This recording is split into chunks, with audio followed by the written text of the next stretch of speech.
বিশ্ব অর্থনীতি যখন নানামুখী চাপে তখন দেশের অর্থনৈতিক স্থিতিশীলতা রক্ষা আর উন্নয়ন টেকসই করারই মূল লক্ষ্য হয়ে দাঁড়িয়েছে বাংলাদেশ ব্যাংকের। এ অবস্থায় চলতি অর্থবছরের প্রথমার্ধের মুদ্রানীতি প্রকাশ করতে যাচ্ছে বাংলাদেশ ব্যাংক। বিকেলে প্রকাশ হতে যাওয়া এবারের মুদ্রানীতি নিয়ে ব্যাংক সূত্রগুলো বলছে, নীতি সুদের হার বাড়ানো ও টাকার সরবরাহ কমানোর মাধ্যমে মূল্যস্ফীতি নিয়ন্ত্রণে আনার চেষ্টা করা হবে। বর্তমানে নীতি সুদ হার 8.5%। গত মে মাসে সুদহার বাজার ভিত্তিক করার পর এরই মধ্যে তা উঠেছে 16%। বাংলাদেশ ব্যাংকের ওয়েবসাইটের তথ্য বলছে, এক মার্কিন ডলারের দাম ঠেকেছে 118 টাকায়। এত কিছুর পরও লাগামহীন মূল্যস্ফীতির পাগলা ঘোরা।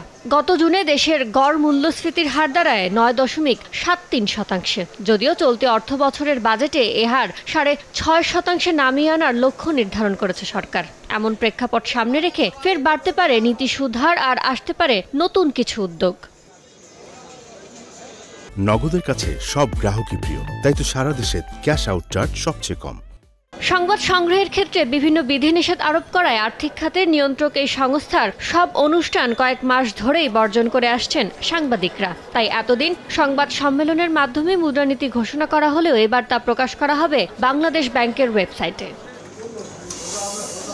উচ্চ মূল্যস্ফীতি, ডলার সংকট, বৈদেশিক লেনদেনের ভারসাম্যহীনতা, রিজার্ভ নিয়ে টানাটানি, নিয়ন্ত্রণহীন ব্যাংক খাতসহ মোটা দাগে দেশের আর্থিক খাতের প্রধান সমস্যা সমাধানে নীতিগত বড় দায়িত্ব আছে বাংলাদেশ ব্যাংকের কাঁধে। ইয়ানুর শিফাত, সময় সংবাদ, ঢাকা।